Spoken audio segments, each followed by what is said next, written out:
गुरु महिमा भाग 2। सतगुरु सता समाद जाय ब्रह्मांड गर किया, परमारथ के काज दे जुग वासा लिया। बड़ भागी सो जीव शरण सतगुरु की आवे, काग पलट हंस होय कीट सुभृंग कहावे। जन सुखिया गुरुदेव कीर महिमा कही न जाए, आप सरीसा कर लिया शिष को चरण लगाई। सदगुरु विधि से भजन करने से सता समाधि यानी अखंड रहने वाली समाधि ब्रह्मांड में लगी रहती है। जीवों का परमार्थ यानी उद्धार करने के लिए शरीर से जगत में निवास करते हैं। वही जीव भाग्यशाली है जो सदगुरु की शरण लेने पर कौवे से हंस व कीड़े से भौरा बन जाता है। महाराज फरमाते हैं कि सदगुरु की महिमा कहने में नहीं आती है। सदगुरु ने शिष्य को चरण कमलों में शरण देकर अपने जैसा बना दिया। सदगुरु सदगुरु बनाते हैं भाई। पारस में वे संत मेरे तो आतरो जान, वे लोहा सोना करे वे करे आप समान। पारस में और लोहे में इतना अंतरा है भाई, कितना कि पारस लोहे को सोना बनाता है, पारस नहीं बनाता है। परंतु सदगुरु सदगुरु बनाते हैं, अपने जैसा बनाते हैं। पारस में वे संत मेरे तो आतरो जान, वे लोहा सोना करे वे करे आप समान। गुरु शिष्य का दातार मोई ऐसा धन दिया, ज्ञान ध्यान विवेक बुद्धि दे निर्मल किया। बायक बचन विचार हाल गुरु चाल सिखाई, दीन गरीबी प्रेम भाव सो दया पठाई। अकल अरत सुन मान शब्द वाणी सिर गाजे, जन सुखिया गुरुदेव शीस पर ऐसा निवाजे। महाराज फरमाते हैं कि सदगुरु ऐसे दातार है, शिष्य को ऐसा धन देते हैं जो कभी नहीं खूटता, दिन दिन बढ़ता रहता है, कम नहीं पड़ता है। सदगुरु ने ज्ञान ध्यान और विवेक बुद्धि देकर निर्मल कर दिया है। वचनों को विचार करके बोलना, जगत में कैसा व्यवहार करना है, वे संसार में कैसे रहना है, ये गुरुदेव ने सिखाया है। प्रेम भाव से भजन करना, वे दीन गरीबी धारण कर सब जीवों पर दया करना, ये हमें सदगुरु ने सिखाया है। अकल से अर्थ को समझना, वे गुरुदेव के वचनों द्वारा बताए गए ज्ञान को धारण करने से सत शब्द के सिर के ऊपर गर्जना करता है। सत शब्द सिर के ऊपर गर्जना करता है, जिसका अनुभव होता है। महाराज फरमाते हैं कि सदगुरुदेव शिष्य पर ऐसी कृपा करने वाले हैं भगति भाव भगवान तत गुरु माय लखाया, खंड ब्रह्मांड का बेव सोज गुरु शरणे आया।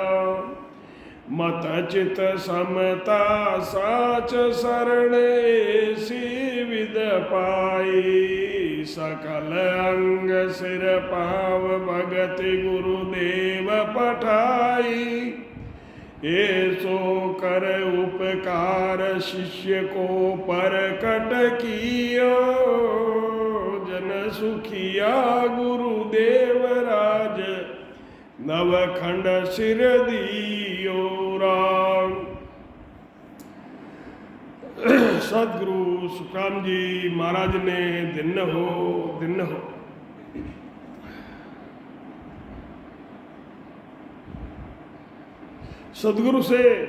सदगुरु ने भाव से भगवान की भक्ति करना बताकर, सदगुरु ने भाव से सत शब्द की भक्ति करना बताकर तत् यानी ब्रह्म का घट घट में अनुभव करा दिया। सदगुरु की शरण लेने से जो खंड में है वही पिंड में है, जो खंड में है वही हमारे शरीर में है। जब इसका ज्ञान हुआ तो सदगुरु की शरण लेने से ही बुद्धि में, चित्त में शांति और सत्य की प्राप्ति हो गई।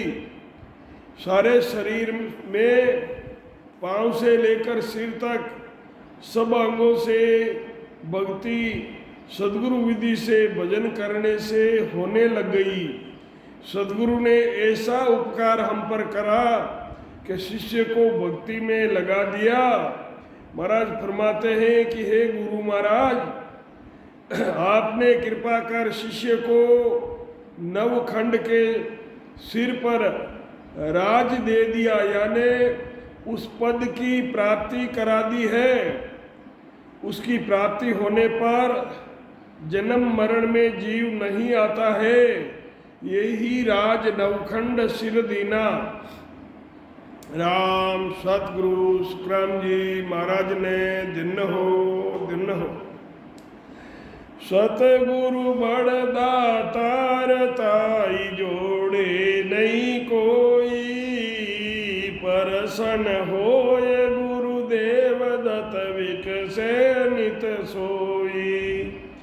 धन देवे अन तोल तोल सो मोलन आवे, दुख दालिद सब जाय खात छोड़ो नहीं पावे। अमर लोक शासन दियो रिधि सिद्धि दी बवलार, जन सुखिया गुरुदेव जीर ऐसा बड़ दातार।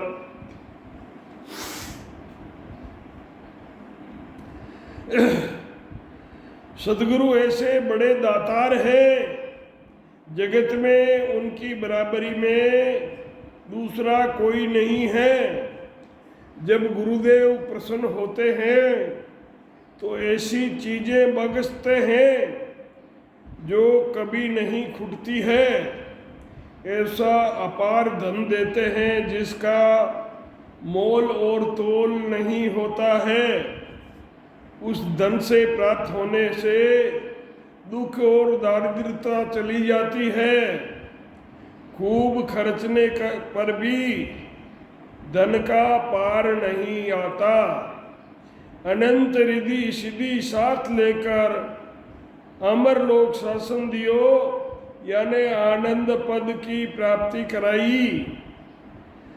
उस पद की प्राप्ति होने पर जीव जन्म मरण में नहीं आता है।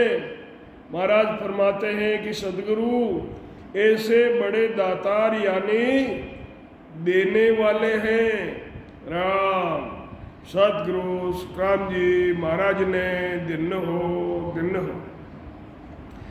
चमक चोक मणि लाय खाल लोहा संग गाड़िया, सोगी सोनो सोज फूस नाचा पर जाड़िया।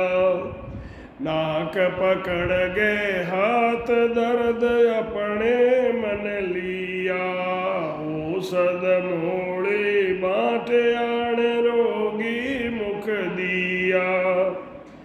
कसर कोर गुरु सोज रोग की जड़ा कढ़ाई, जन सुखिया गुरुदेव वेद पर वेद जवाई। राम महाराज फरमाते हैं चौक में मणि रखने से वह प्रकाश हो जाता है, इसी तरह हृदय रूपी चौक में ज्ञान रूपी मणि से प्रकाश होता है। बकरी की खाल से सब लोहा गल जाता है, इसी तरह सांस सांस रूपी धवण लगाने से वर्मों और कर्मों का नाश होता है। सोगी डालने से सोना गलकर पिघल जाता है, सोने को तपाकर उसमें सोगी पाउडर डालते ही वो पानी जैसे पिघल जाता है। ऐसे ही भजन से सब कर्म गल जाते हैं। फूस यानी कचरे से न्यारधर धातु अलग कर लेता है। इस तरह भजन से शब्द अलग प्रकट हो जाता है।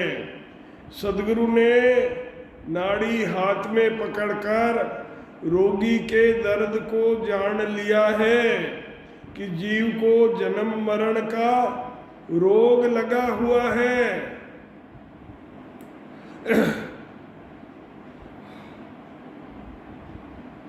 ऐसी ज्ञान रूपी औषधि यानी जड़ी बूटी लाकर रोगी के मुख में दी। जितनी भी रोगी में कसर कोर थी, जितनी बीमारी थी, उन सब को निकालकर जन्म मरण के रोग को जड़ से समाप्त कर दिया, यानी आनंद लोक भेज दिया, कैवल्य पद आनंद पद दे दिया। महाराज फरमाते हैं कि सद्गुरु सब वेदों के ऊपर के वेद हैं। राम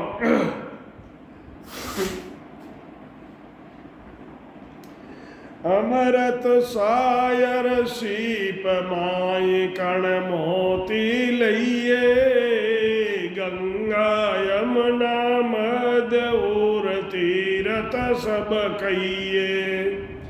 धातु वास्तु सब होय जोय सारी गे लावे, इंद्र लोके स्थान ताई सिर बीद बढ़ावे।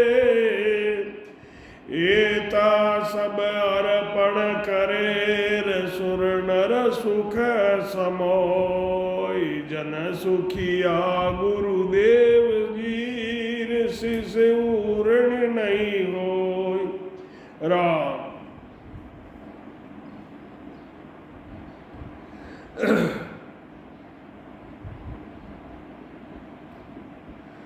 समुद्र के अंदर अमृत सीप व मोती के कण हैं, उन सबको लेकर सदगुरु की भेंट कर दो। गंगा और यमुना के बीच जितने तीर्थ स्थान हैं, उन सब तीर्थों की यात्रा के फल को भेंट कर दो। धातु से बनी सब वस्तु को देकर ले आओ, देख कर ले आओ। राजा और इंद्र के स्थान से ऊपर रहने की विधि बना दो। देवताओं और मनुष्यों के जीतने की भी सुख साधना हो, उन सब को सदगुरु के भेंट कर दे, तो भी शिष्य गुरुदेव से उऋण नहीं हो सकता। उनका गुरु महाराज का कर्ज नहीं उतरता है। वन में चंदन रूख बाग में गुल बिराजे, अष्ट धातु में है मरतन में हीरा छाजे। जो गोप्यन में कान सभापति इंदर कहिए, नदियों में जू गंग धाम में पुष्कर लइए। सती नगर मद माय ऋण तारा शशि छाजे, जन सुखिया गुरु विरम सभा में ईशा विराजे। महाराज फरमाते हैं कि वन में चंदन का वृक्ष शोभा देता है, बगीचे में फूल शोभा देते हैं, 8 धातु में सोना शोभा देता है, वे रत्नों के अंदर हीरा शोभा देता है, गोपियों में कृष्ण भगवान शोभायमान है, देवताओं की सभा में इंद्र सबसे ऊपर है क्योंकि वो देवताओं के राजा हैं। सब नदियों में गंगा जी सबसे श्रेष्ठ नदी है। रात्रि में तारों के मध्य चंद्रमा शोभा देता है। सब धामों में पुष्कर सब तीर्थ का गुरु है। नगर में सती स्त्री ही सबसे श्रेष्ठ है। पूरे नगर में सती स्त्री एक भी रहती है तो वो सबसे श्रेष्ठ है।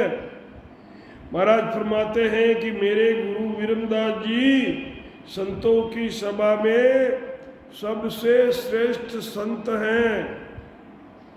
राम गुरु दीर्घ दिगपाल मत सुख देव बखाणो, प्रथु पराक्रम माय ध्यान दूजू थिर जानो, समता श्याम समान प्रेम में पदम सरीसा, दाता करण सधीर ज्ञान उजियागर ईसा।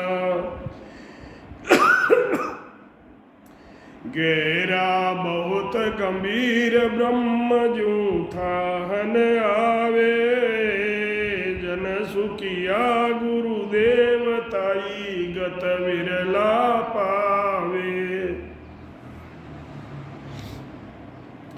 ब्रह्मजू थाहन आवे, सदगुरुदेव दिग्पालों की तरह ज्ञान में सबसे बड़े हैं। उनके बराबर किसी के पास दूसरों के पास उन जैसा ज्ञान नहीं है। उनकी मति यानी बुद्धि वेद व्यास जी के लड़के सुखदेव जी जैसी है। पराक्रम में राजा पृथु के समान है। ध्यान करने में ध्रुव जी की तरह स्थिर है। धैर्य रखने में विष्णु भगवान के समान है। प्रेम करने में पद्म के बराबर है। दानियों में राजा करण के बराबर है। ज्ञान में ईसा पैगंबर के समान है, उजियागर है यानी श्रेष्ठ है।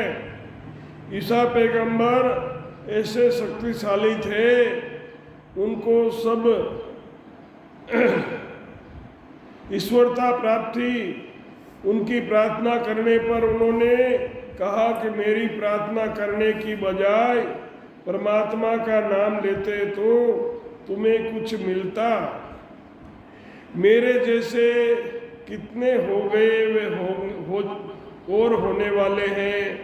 ब्रह्म की तरह बहुत गंभीर हैं, कोई था नहीं पाता है। महाराज फरमाते हैं कि सदगुरु की गति को कोई विरले संत ही जानते हैं। राम रुख मांगज सेन अमरीश गौतम ऋषि जानो, वाष्ट शंकर शेष कपिल शीशोज बखाणो, बाल्मीक सी बुध चित पारीक्षित सो कहिए, अगस्त रूम ऋषि जानताई गुरु समरथ लइए, वीर विक्रमा सरीसा पर उपकारी प्राण, सतगुरु वीरम दास जीर सुखिया है मंत जान। राम सदगुरु की सेन यानी इशारा राजा रुक्मांगद वे अमरीश तथा गौतम ऋषि के समान थे। वशिष्ठ मुनि, शंकर जी, शेष जी वे कपिल मुनि की तरह साधना करने वाले हैं। महर्षि वाल्मीकि जैसी बुद्धि है, चित्त राजा परीक्षित जैसा है। अगस्त्य मुनि वे लोमेश ऋषि से भी सदगुरु ज्यादा सामर्थ्यवान हैं। वीरता में राजा विक्रम के समान पर उपकारी है। महाराज फरमाते हैं कि सदगुरु वीरमदास जी इन सब के बराबर है तथा हेतम बादशाह के समान है। राम